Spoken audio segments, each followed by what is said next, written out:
How's it going, friends? Today's video we are talking how much does it cost? How much does it actually cost to buy a home here in Denver? And no, I don't mean how much do homes cost. I feel like you can go look that up on Zillow. It'll probably be wrong and very misleading. I'm talking how much cash do you need to buy a house, right? That's, I think, a much bigger question that a lot of people are wondering. I see a home on Zillow, it costs X dollars, but how much money do I have to pull off buying that house? And for one, it's less than you think. And two, it might be even less than you think. Huh? Stick around.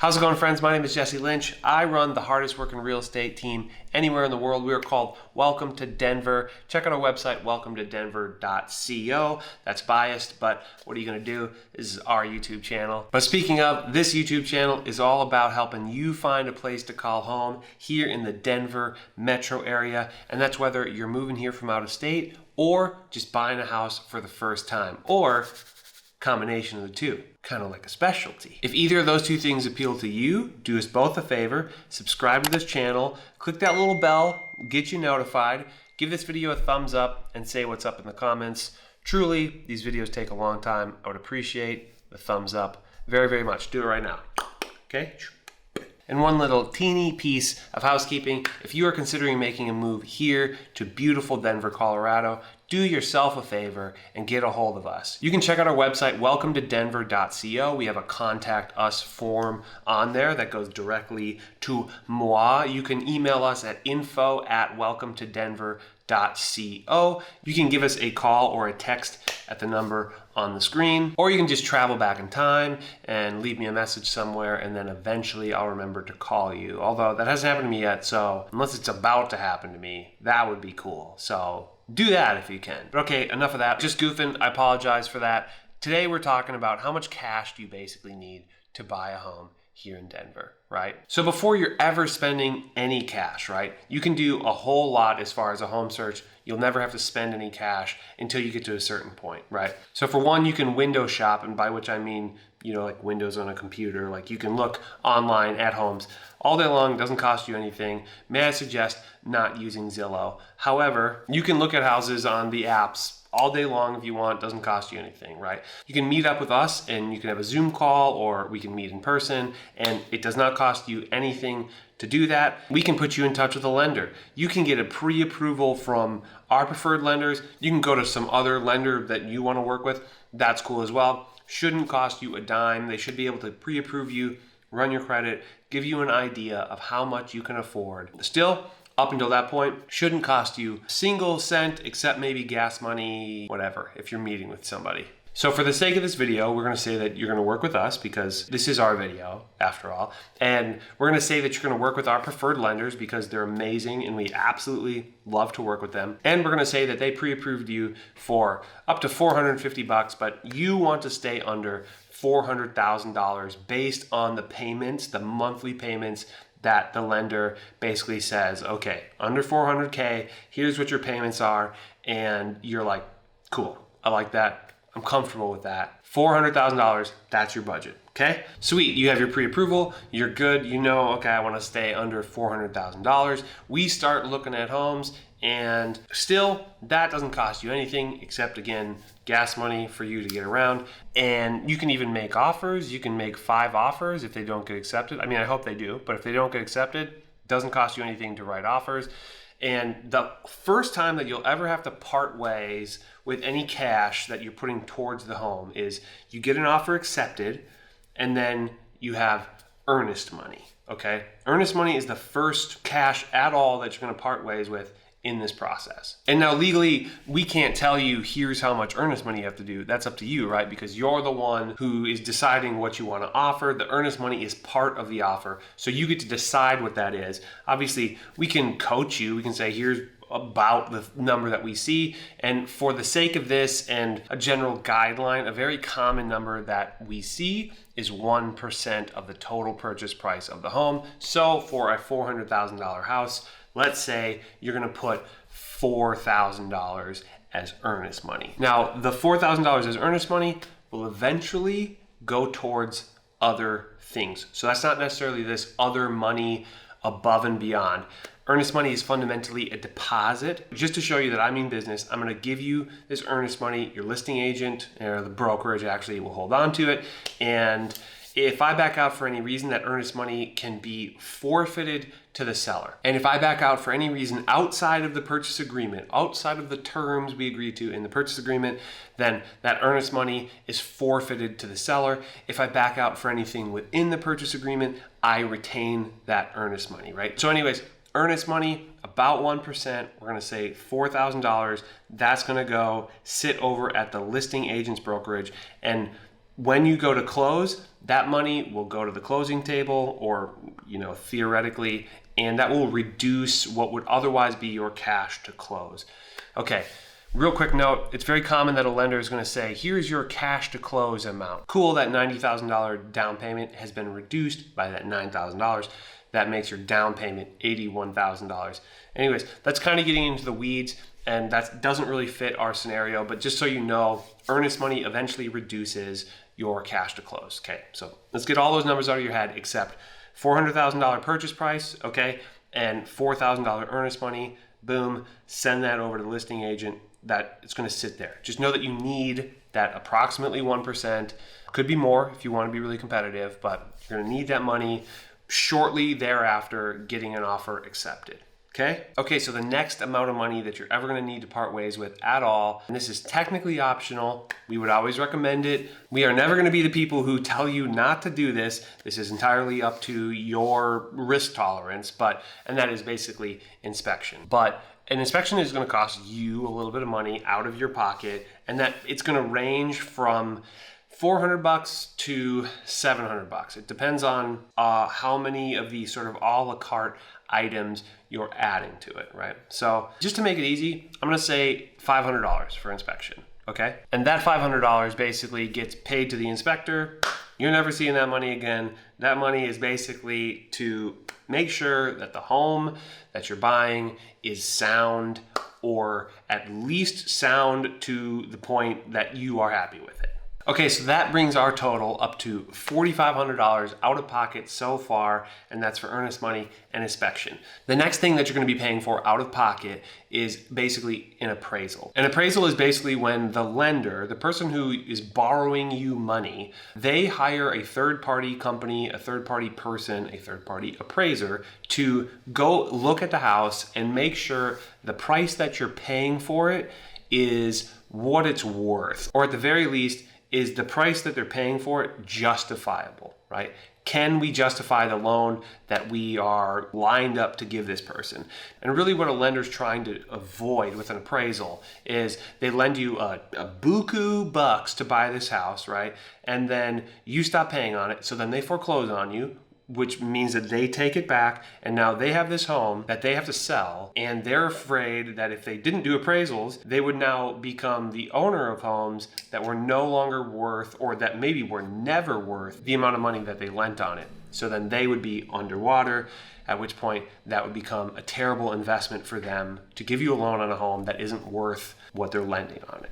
But anyways, the appraisal is basically $500. It might be a little bit more, might be a little bit less, but for the sake of ease, we're gonna say $500.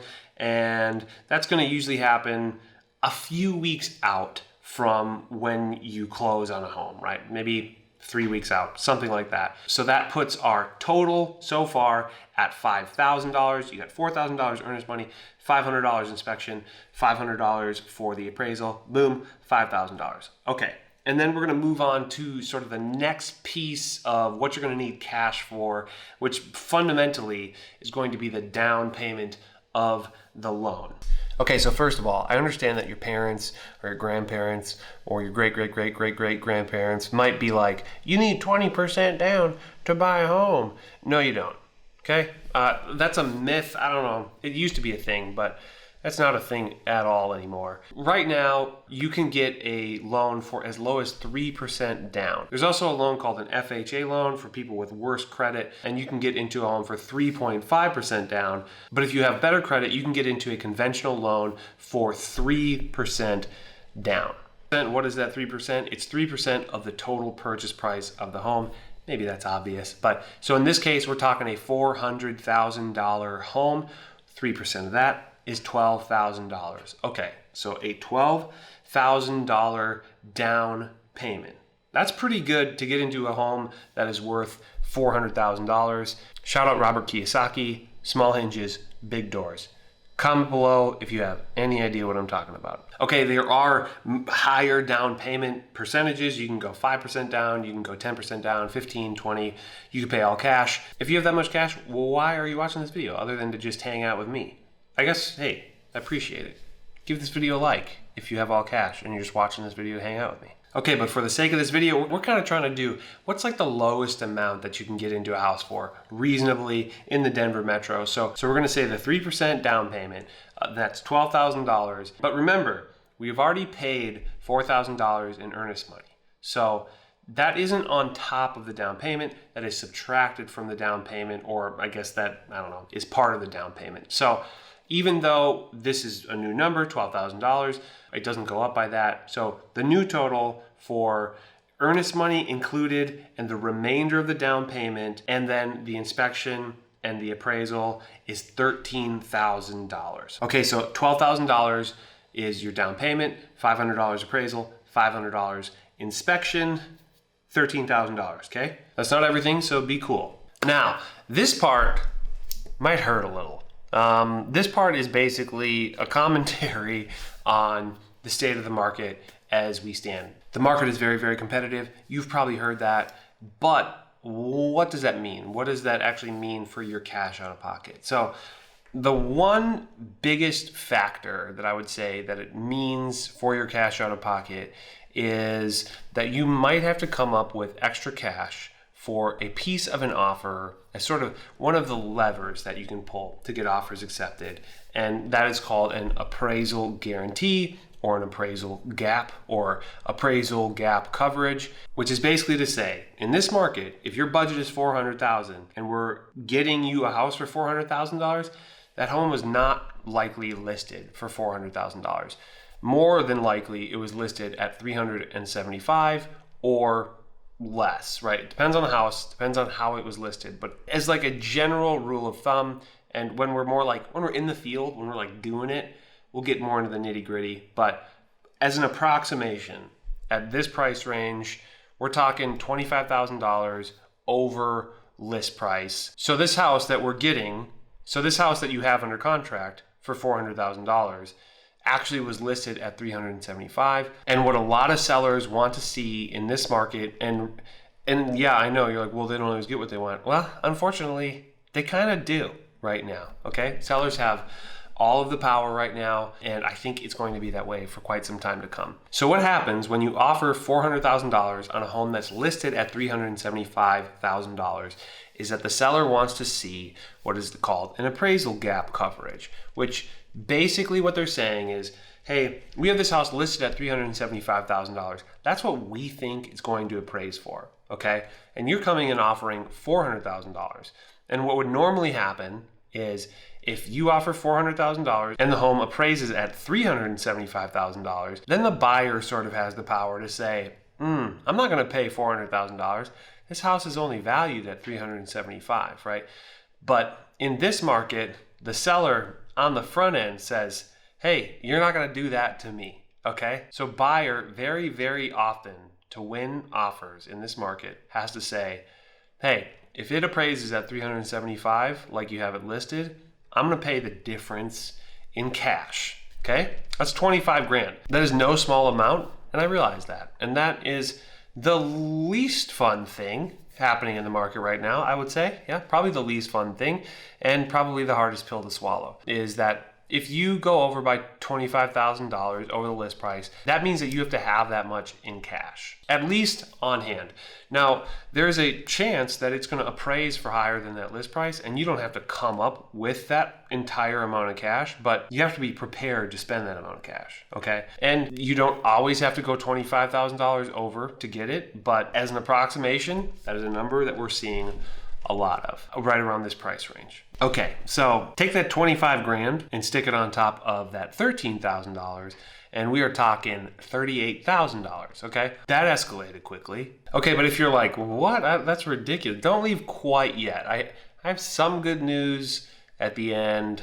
It's gonna help a little bit. Okay, so the next cost, and I promise it's one of the last costs, if you're getting overwhelmed, is closing costs. In the old days, basically like 2 years ago, maybe a little more than that, but you used to be able to get the seller to pay the closing costs because they wanted to sell the house and they were, willing to pay that to help you get into the house because, for one, it's understood that a lot of, first-time home buyers or whatever don't necessarily have all the cash to pay the closing costs and the down payment and blah, blah, blah.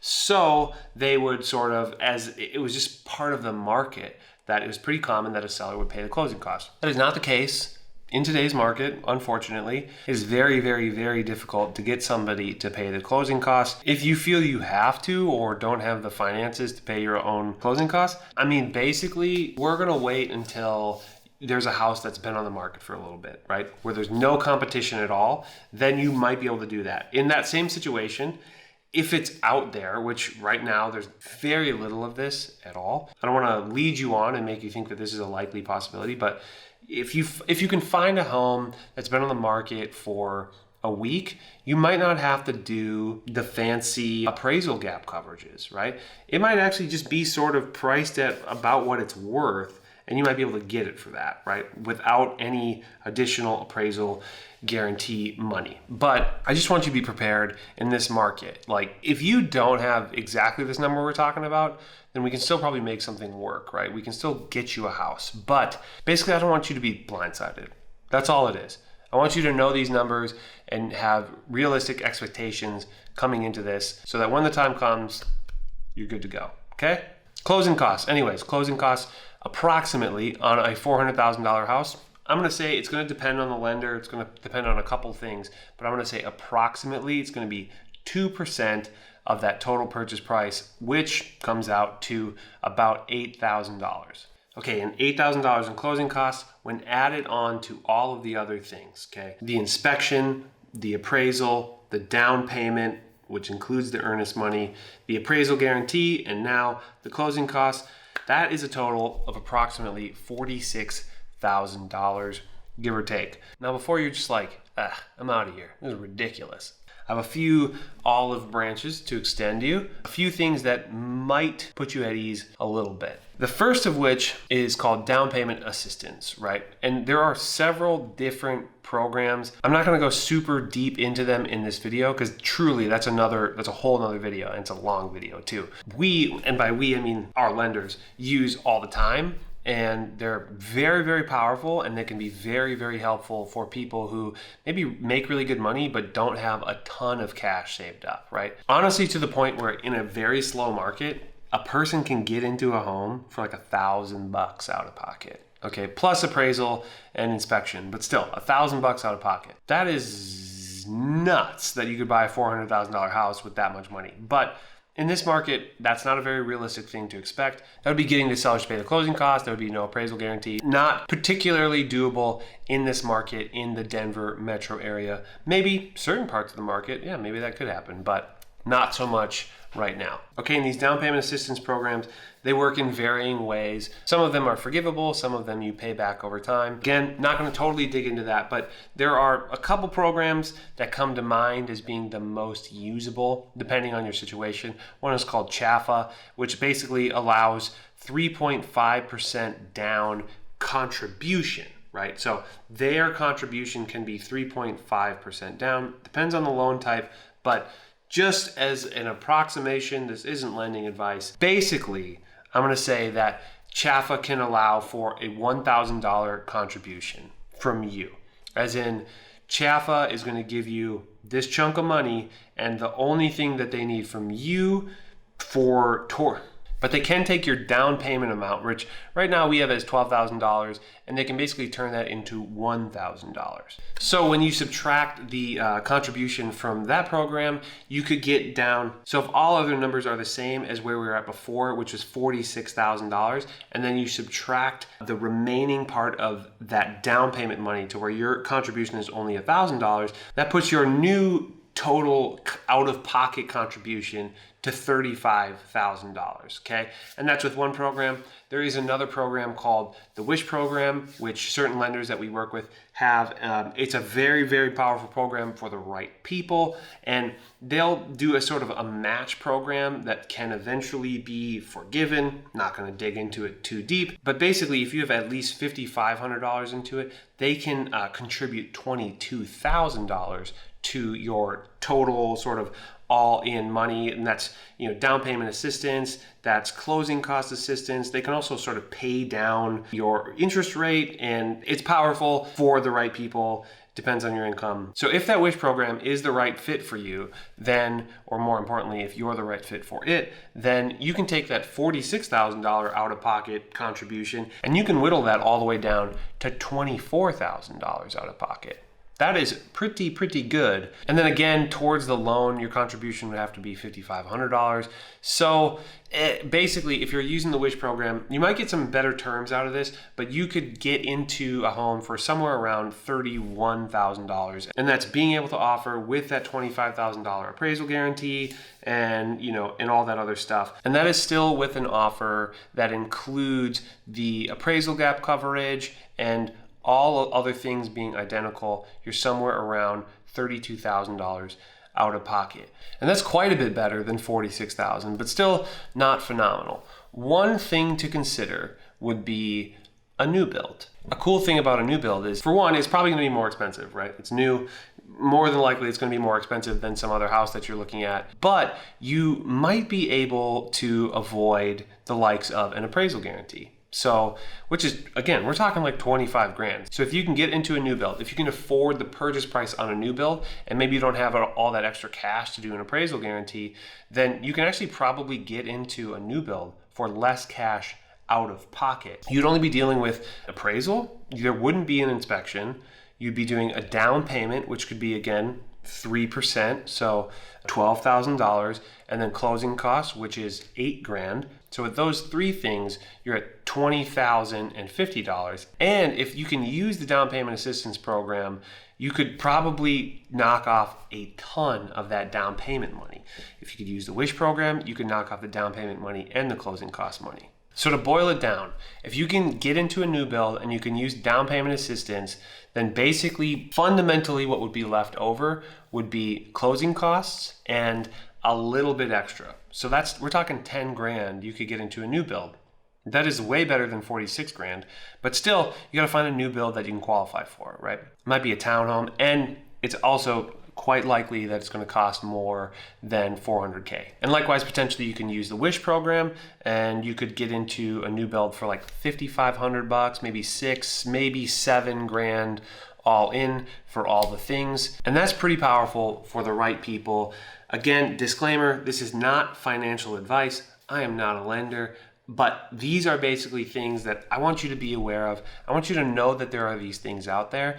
And at the very least, I would say, get a hold of us. We'll get you in touch with our lenders who are the absolute best in the biz. And at least you will have a roadmap. At the very least, you're going to understand what it's going to take for your situation. And that's a whole lot better than just kind of like wandering the countryside and thinking you need 20% down.